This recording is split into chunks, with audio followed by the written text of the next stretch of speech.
All right, so quick introduction, I guess, to start there with titles. So Michael McMannus, currently Fire Warden for the Ponderosa Forest Protective District with the Idaho Department of Lands.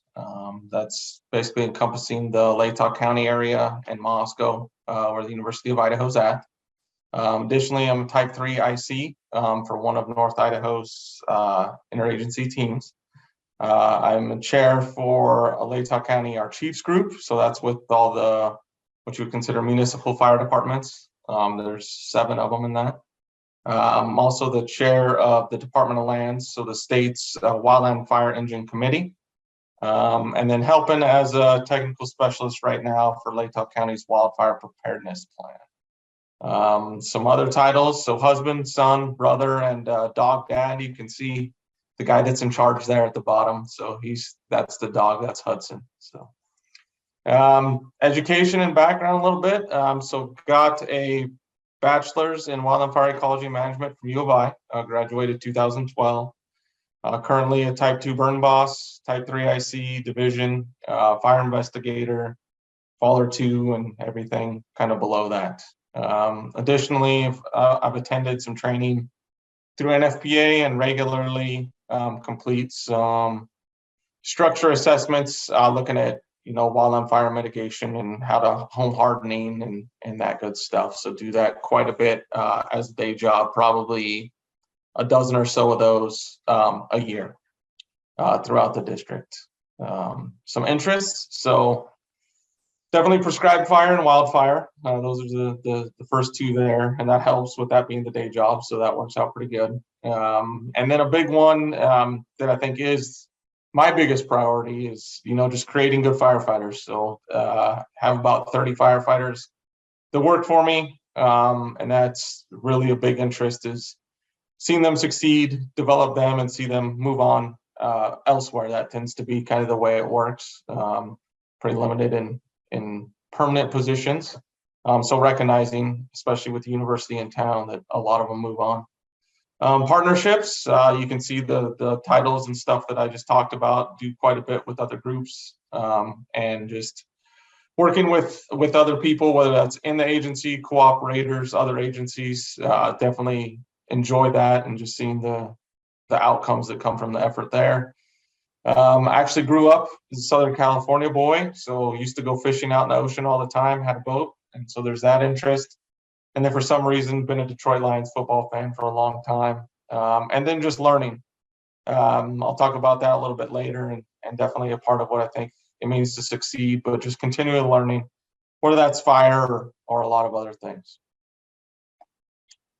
And so the start of my journey. So it's a little bit backwards, but at the bottom there, that was taking my first year as a firefighter, sharpening tools and on the district, and where we work here. We kind of color code our hard hats, so that's why I have this one in here. So didn't have a hard hat to start. The one at the top left there was me as an engine captain with the red hard hat, and then now photo of me, obviously, with the white hard hat as a chief, battalion chief, kind of overhead. But for me, being a firefighter is something that I've always wanted to do. That was what I started as a little kid. Rode a fire engine around the house and sprayed water in the house, and that was what I did. So I kind of knew that's what I wanted to do. Didn't know if it was going to be structural or wildland, and I'll talk about that kind of in the next slide. Here's the journey. So started off right out of high school, going to business school. Actually, realized I hated that and wasn't for me. So looked at structure firefighting and got my EMT at a community college in California. Spent some time as a reserve firefighter in structure, and then working for a private company as an EMT, and found out quickly that wasn't what I wanted to do. I wanted to fight fire. So I did a Google search for wildland fire degree, because what I told myself was if I got a degree, it would be in something that I was going to have a career in. Had some friends that had business degrees and worked at Home Depot, and I didn't want to do that. If I was going to put forward the time and effort, it was going to be where I was going to work. So then found Moscow and the U of I and found that they had a resident firefighter program, so I could take my EMT and some structure experience, and they would provide me a place to live while I finished my school. So I got in the wildland fire program there, and actually applied for a whole bunch of federal firefighting jobs, BLM, Forest Service, interviewed all over the place. Nobody would take me because I had no experience. So spent the first summer working for the state, for the Department of Environmental Quality, actually doing stream surveys, which was awesome. Taught myself to fly fish, saw a ton of the country. It was really good experience. Went another year at U of I, so kind of my sophomore year there, and secured a job as a seasonal firefighter with the state, IDL. Worked there for the next 2 summers until I finished my degree in 2012. And at that same time, just happened to luck out. There was an engine captain slot that opened at that time, and that provided me an opportunity to get a benefited long-term job right out of college and to start to use a little bit of the schooling that I had gotten. As I stayed on longer and longer, started to find some opportunities to detail in on some hand crews, finished my IC4, and then did quite a bit of we do slash hazard management burning, so I got to experience that. In 2016, the assistant warden opened on the district here. Back up real quick, I applied for 2 permanent assistant warden jobs throughout the state. Prior to the one I'm currently at, the district I'm currently in, did not get either of those. Finally, the 3rd time, a job opened up in Deary and was able to get that one. As an assistant warden, secured my IC3 division and finished burn boss. As an assistant warden, had a ton of opportunity. Kind of that picture in the top left there. You can see Heather's in there somewhere. That was actually a big part of what I did. Was I had been told by kind of my mentor that I was ready to be a burn boss, but I told myself I wanted to go burn somewhere else prior to ever doing that. So I hooked up with Heather and Safe at U of I there and had an opportunity to go down to Florida. And that was really, really good. Burning in a different fuel type, different objectives with a whole ton of people that I didn't know. It's really good experience and really rounded out kind of those skills that I thought I needed. The one on the bottom left, so that was the first engine I ever ran. That was also with U of I and Safe Club, but that was in Nebraska. And that was Penny Morgan driving the truck because she was the only one that knew how to drive stick, which was awesome. Really, really good experience. The super Western, just like we lit our test fire one day and almost lost it. We were burning on like right on the edge of red flag conditions, but it went really, really well, really big fire. The one unit we burned, I think, was across like 9 private landowners. It was just really, really good experience to see burning on private land and how it could be done successfully, and really good partnerships there. And then kind of moving on with that experience, was able to get the fire warden position, which I got last summer, so last May. So May 2021 was officially the first as being the fire warden for the Ponderosa area. And so moving on to what I enjoy about fuels and fire. So I'll go through and kind of speak to kind of the different photos that I put in here, and then I have a few other things as well. But that top left is just the people, the teamwork, and kind of camaraderie. That's a district picture from a couple years back. A couple U of I grads in there, a couple U of I people that have moved on to permanent jobs elsewhere. But also in the background is our engine. That's a big thing that I enjoy on the fire side of it. Suppression is I'm big engine operations. I like that. I like that arena. Picture in the middle kind of just ties into that. It's just big fire, initial attack, the running and gunning, the chaos. I have, like I said, taken up the kind of the role as the Type 3 IC on the team. So large fire management is definitely starting to become, I'd say, a passion, an area of growth. It's much different. You're managing people and not so much the fire. So learning a lot there. Photo on the right was taken at that, so that's kind of some burning. That was taken in Nebraska as well. Neat opportunity, just lighting off of a wet line. yeah, really good experience there. One in the middle, this is kind of more of what we see in North Idaho. So snow-covered machine piles, which is a day just like today. So I've got my guys out burning machine piles today, but those are the size of a house, and you put snow on top of them, you get really neat smoke, really big fire, and very little worry that they're ever going to go anywhere. So a lot of fun. The picture on the bottom left, this is kind of back to that partnerships and kind of some successes. This is actually from this year. You've got 2 rural fire departments there with an IDL engine, and we had a red flag day coming this summer, and we were actually able to hire and stand up and put those resources on standby during a red flag event, which is something that's never occurred in the county here, and it was done really successfully, and kind of lessons learned from that on what went well, and kind of we'll continue to use that model going forward. But really enjoy that a lot, and just seeing the hard work pay off for the benefit of the community and kind of the greater good. A few things that aren't on there, definitely just the unknown. So I can come to work in the morning, have a plan for what the day is going to look like every hour, and that goes out the window the second I set foot here. It's just, you never know what you're going to get, whether that's an email, a phone call, especially fire season, or burning, or something just rises to the top priority wise, and you've always got to be flexible and deal with that.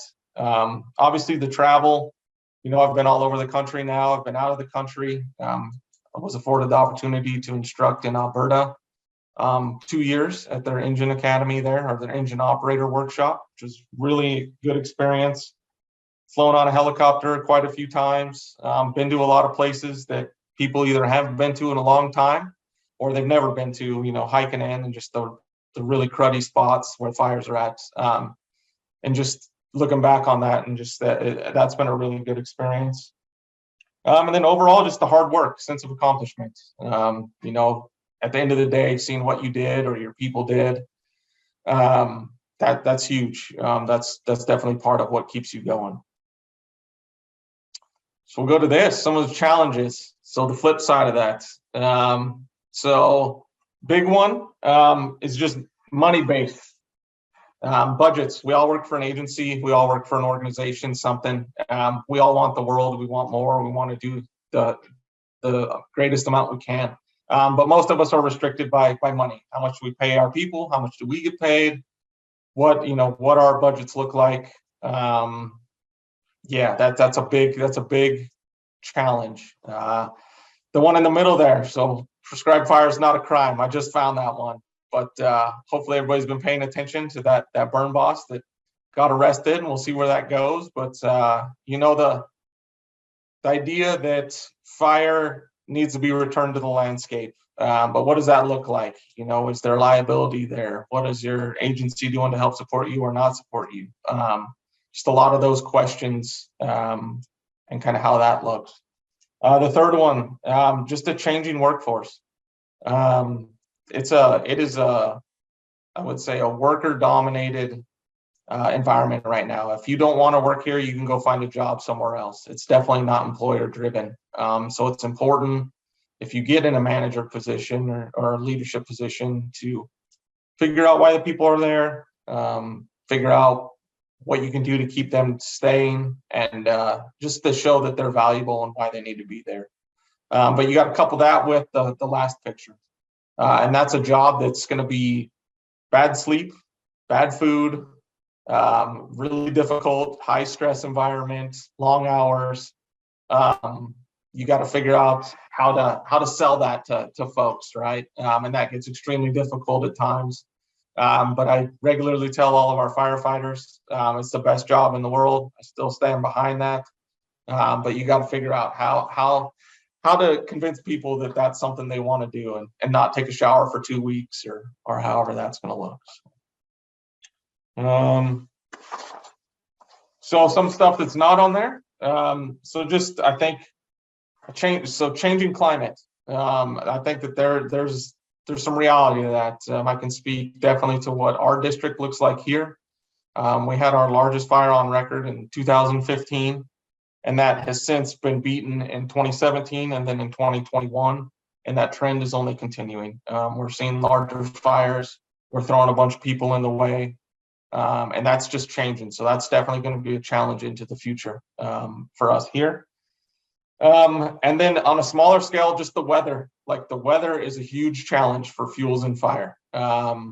You as a burn boss, looking at it from fuels, you want to burn. You've got planning done. You've got cooperators coming, budgets that I talked about. You've got all this stuff in line, and the weather doesn't cooperate. You don't get a burn window. You don't get the right conditions, and it's totally outside of your control. Nothing that you could do about it. That's really difficult. And then on the suppression side of things, same story. You can be the most prepared you've ever been. Everybody's on, nobody's sick, everybody's well rested, and nothing happens. And sure enough, the instance when you have a truck breakdown and a guy hurt or a girl hurts and you don't have a crew, that's when you're going to get a fire and you're not ready. And the weather does nothing to help you in those instances. So the weather's really it's a real gut check and makes you know that you're not in charge. Work-life balance is huge.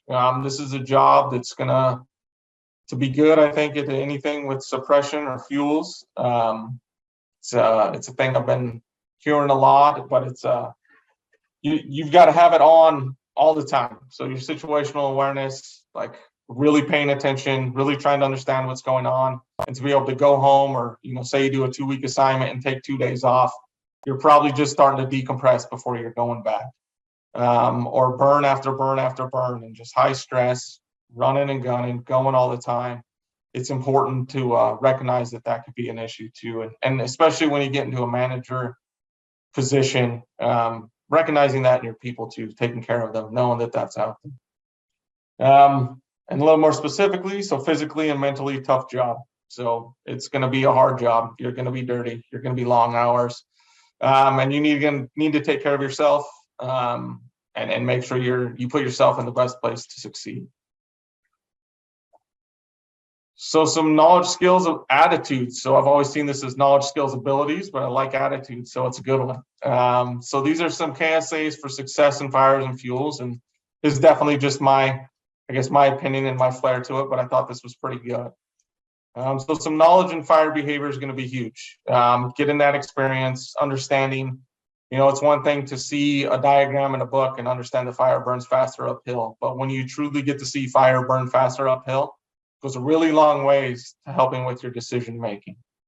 Some basic mechanic skills. You're going to be put in some places where you're going to have to be self-sufficient, and the ability to fix things, to tinker on things, to try and make a situation better is really big. Plant species and fuel models. So fuel models, more on probably on like the modeling side of things or filling out paperwork. Our fire report includes it, a few things there, but plant species has been huge. It's amazing how many times we'll tell people, go to that ponderosa pine and make a right-hand turn, or find that hemlock and it's just below that. So to know your species is a good kind of piece of knowledge to have. Suppression tactics and strategies, especially on the fire side of things. The more of that you can gain, whether that's on structure or wildland sides, is only going to help. Understanding span of control, who you report to, what an IC does, get experience talking on a radio. All of those things are important and can help you. Knowledge of your agency and organization, policy and procedure. It's huge. You can have your opinion, but somebody's writing your paycheck. And you've got sideboards that you've got to operate in, and that's important. So an understanding of that's going to help out a ton.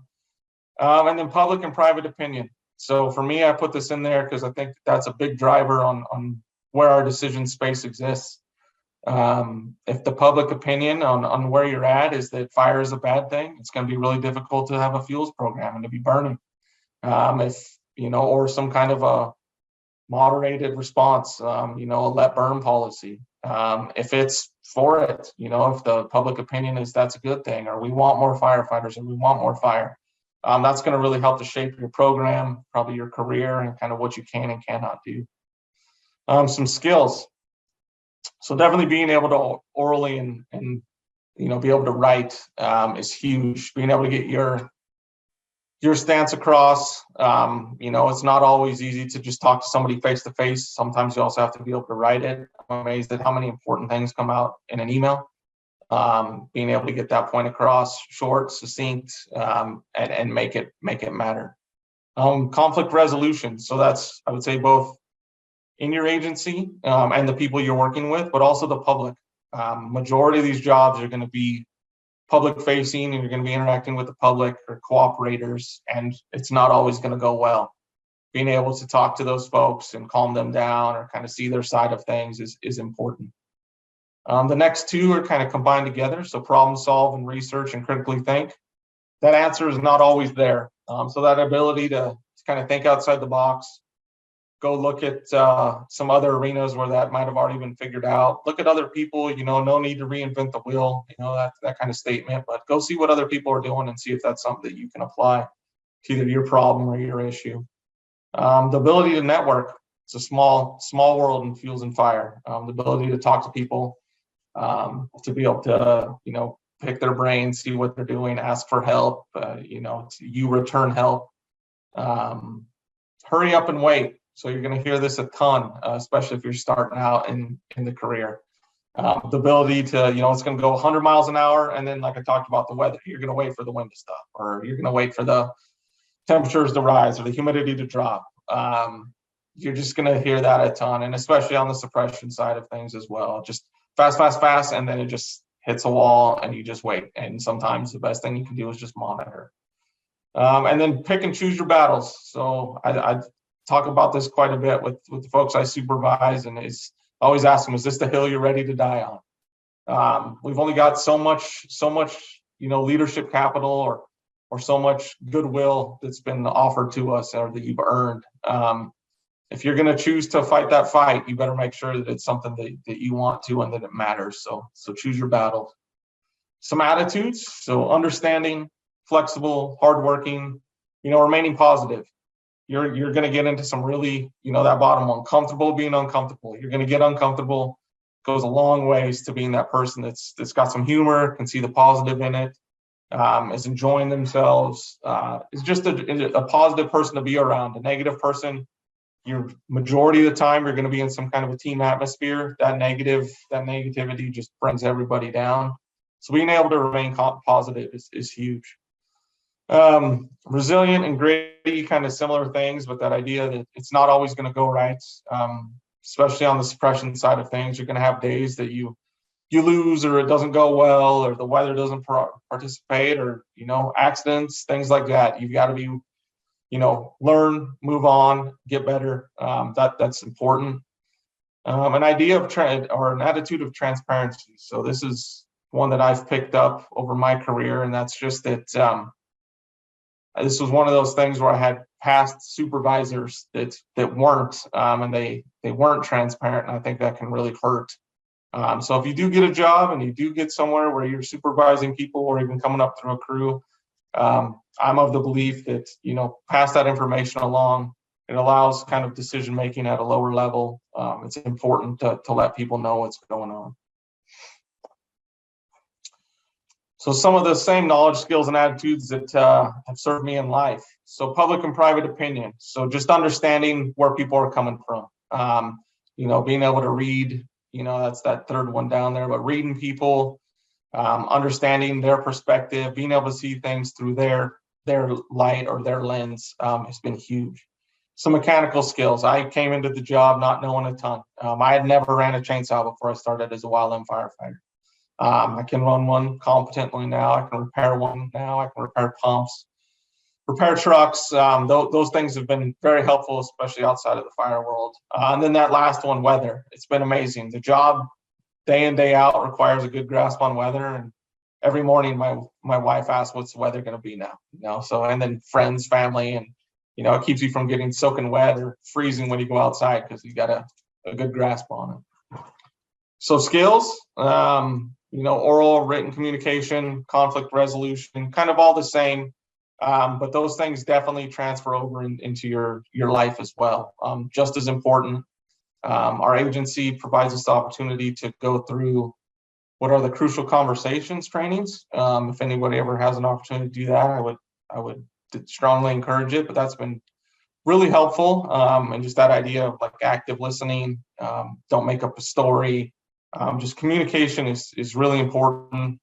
Significant other, family, friends can go a long way to helping you in life. And then some of those attitudes, those are exactly the same as well. Just understanding that things aren't always going to go your way, being able to learn from mistakes, being able to, I think Heather's got that saying that's like type 1 and type 2 fun. I think I learned that from her. And those instances for sure. The times you're going to have fun, and then the times that are just terrible, but then those are the ones you remember the most, and those can definitely be fun. So. And then here's I think this is the last one, but a little bit of so getting a career. So for me, some of the feedback or the recommendation would be willing to take a job, not necessarily the job. So you're going to have you want to be a smoke jumper. That's awesome. Go for it. But it's really hard to start there. Sometimes you need to take a job to get that experience, get a foot in the door, get that training. And then the second part, your ability to relocate. That's important. Battle Mountain, Nevada has engine jobs open year-round, every year, all the time. And there are places like that. If you're willing to relocate, you're willing to do the work, you can get there. Work hard and network. And prior to ever applying, reach out to those people. If you've got a place you want to work or you're interested in, call them up. Who's the hiring manager? What are you guys looking for? Have some questions that you can use to prompt conversation from them, and then compare the different locations that you might be looking at. What's their PT program? What's their fuels program? What kind of resources do they run? What are their expectations look like? Those types of things. The fourth one there, just pursue every opportunity, whether that's a degree, further training, joining a club. Do anything and everything you can to get experience. It's going to be really difficult to find a job without experience, especially in the fire and fuels world. It's really important. Make sure where you want to end up. If those of you that are taking this class as a degree, I would encourage you to get some fuels and fire experience, whether that's over a summer, some prescribed burning experience, whatever that looks like. Kind of what I talked about at the beginning. For me was I didn't want to get a degree and commit 4 or 5 years of my time, thousands of dollars to a degree or something that I would never use. So make sure it's something you want to do. And lastly, you'll have to earn your experience. You're going to have to put in the time, the years, the seasons to get that experience. And it's extremely humbling, especially coming out of the university. You get your degree, you finish your senior project, you think you know the world, and then you're going to go be a firefighter too and be at the bottom of the totem pole all over again. Earn that experience, because the big thing with the degree is that you don't have that ceiling. You can use that to move on up pretty quick. Being successful. So back to that, just being a small world, know that in your decision making. When you're at a decision point and you've got to make a decision, whether you're a firefighter or whatever that looks like, do know that the people you work with know other people, and they talk to one another. And we don't have a ton of people in this realm, and that decisions can matter and they can stick with you. Don't be afraid to push the envelope. If your agency doesn't have a fuels program, or they don't have a suppression program, or they don't have a training program, so be willing to have those conversations. And if it doesn't work, learn from it, modify, and try again or move on. Treat everybody with professionalism and kindness. Like that's in the job and outside of the job. Kind of the one I talked about there, pave your way. It's kind of back to that second point there. Choose your battles, hit on that earlier. You just have so much effort that you can put out there, and if it's something you truly care about, fight for it. But if it's not, and it's not going to affect you too much, sometimes you have to let those things go. Understand your employer's mission. Be really aware of how you fit within your agency and or your organization, what their expectations are, what they want you to do, what you're expected to do. Sometimes that might not be in alignment with what the science says or what the public opinion is, but that's who you're working for. Second to last one there, find a way to learn something new and improve every day. That's important with the job as well as I think just your personal life. That's if you can keep learning, that's going to be huge for people that get into this job for a long time. You can get pretty stagnant. You get pretty comfortable. Try and expose yourself to whether it's a new qualification, a new way of doing business, a new way of learning, instructing, teaching, communicating, just a way to improve. Find a way to improve kind of day in, day out. And then lastly, so this hits home today. I was out in the snow doing slash inspections today. So be prepared to do things you don't like, but still do them well. There's going to be, this job is awesome and I love it, but there are things that, I do tax assessment. I never thought I'd be doing stuff with taxes. I do go out in the snow and look at burnt sticks. That can be rough. But I go out there and I make sure I do them well. And it is part of a job, and the positive parts of it definitely make up for the small negative things. And that's that for the PowerPoint, Heather. That was awesome, Mike. That was wonderful. Good. Good. So we're going to take any questions for Mike. I'm also going to share the org chart for the Idaho Department of Lands. And Mike can give us some information on what it looks like to work for IDL. And again, I mentioned this at the beginning, but these state agencies are all organized slightly different. But I think that looking at the way that state agencies are organized, especially as we zoom out and look at the way that different other larger agencies are organized, it's so interesting just to see the way that there might be different names for these positions, but there's kind of similar trajectories of the way that things go. So first off, any questions for Mike about what he covered?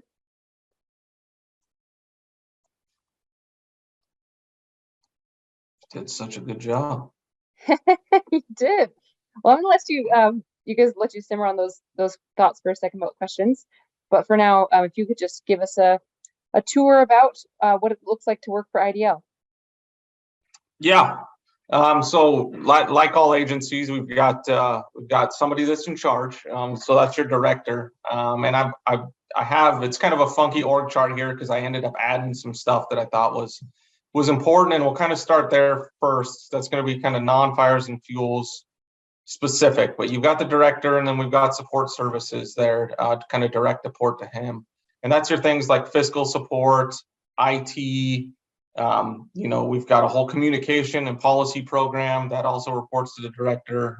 Those entities that keep the lights on, the job going day to day, that's their realm there. And then the director has a direct report that's the deputy director. And then the deputy director has kind of 4 different divisions. There's the forestry and fire division. We'll talk about that in a second.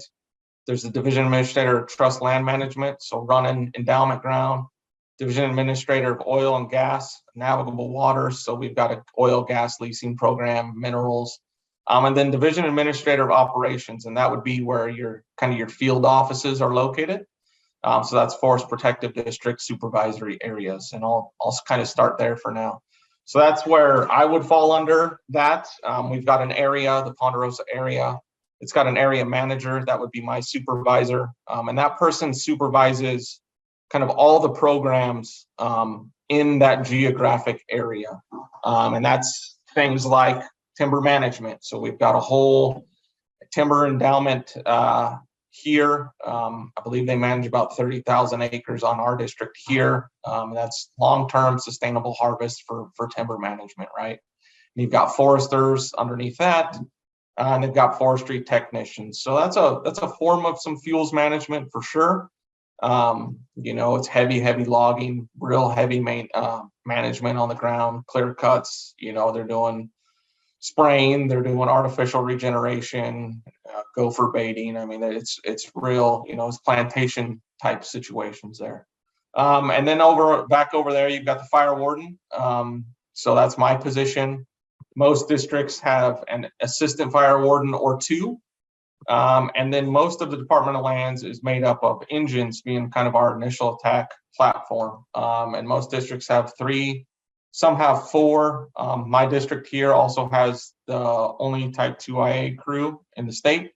So we've also got a crew boss that runs those. And recently the state of Idaho just got those to be permanent jobs. And then you obviously below that have your firefighters, whether that's the other 19 on the hand crew or the 3 to 4 that you have on your engines. So those are the suppression and kind of the burning resources. So over on the other side, kind of the right side of the chart here, we had what was our Division of Forestry and Fire. You've got there we go, we're kind of getting there. You've got the Division Administrator of Forestry and Fire is also our state forester. And then beneath them, you've got our Shared Stewardship Program, Good Neighbor Authority, Forestry Assistance Program, and there's a few kind of subcategories in each of those now, but those are a lot of our kind of working with our cooperators, working with the federal agencies, obviously with GNA, Good Neighbor Authority, and Shared Stewardship, but kind of the fuels management across ownerships, that lives in that realm. We've got a fire prevention and risk management program. That's where a lot of our federal dollars are kind of doled out there, whether that's to the state as a whole or our private citizens. That's also housed in that realm. And then it splits off, and we've got our fire bureau. So we've got a fire bureau chief. That obviously comes with kind of 3 or 4 realms there. You've got fire business. So that's the people that are paying the bills. They're doing our contracting. They're making sure that just kind of I's dotted, T's crossed. We've got a deputy bureau chief of planning, which then includes prevention and outreach, wildland investigations, and training and safety. And each of those are individual positions underneath there. We've got underneath the fire bureau, we've got a whole fire cache. So the state runs a fire cache in Coeur d'Alene. It's got a shop in it that builds our fire engines. It's part of the national cache system, so it regularly supplies federal incidents. It helps over into Washington, Montana. They've done things like COVID vaccines there, and I mean they've worked with the Guard. They do kind of everything. They do quite a bit with like Homeland Security and stuff as well. And then we have a deputy bureau chief of operations. So we've got some regional kind of positions that person reports to that person. Those are new positions just coming this year. They're on the street right now, so if anybody knows anyone who wants to apply. We've got a South Idaho Fire Liaison. So down in Southern Idaho, we've got quite a bit of rural fire protection associations. So that's a lot of private landowners, ranchers that have kind of stood up quasi-fire districts, fire departments, and that position helps with their training, equipment, kind of getting them outfitted. They work with the BLM down there quite a bit. And then we've got our dedicated aviation program. So that includes a fixed wing program, which is all contracted. That's single engine air tankers and fire bosses. We don't own any of those. Those are all contracted resources. And then we additionally have a heli-tac program. So that's 2 medium helicopters, exclusive use. And then they've got 13 firefighters as well. And they travel throughout the state kind of as needed, help our federal counterparts as needed. And then one thing I forgot under that operations kind of branch there is also we have 2 assistant dispatch center managers. So one in Coeur d'Alene and one in Grangeville that are interagency dispatch centers that have IDL employees there as assistant center managers. So we are involved in the dispatch world as well. So, and that, under all of those positions also have some other definitely introductory. The cache is built out pretty big. There's a lot of places to start there. Prevention and outreach is a 1-person shop for now. We do quite a bit of it on the districts, but all of those have kind of opportunities for a start. There are kind of some introductory positions within those realms. And that's IDL in a nutshell. I think it's about 350 permanent employees, or 320 to 350, somewhere in there. Awesome. Thanks, Mike.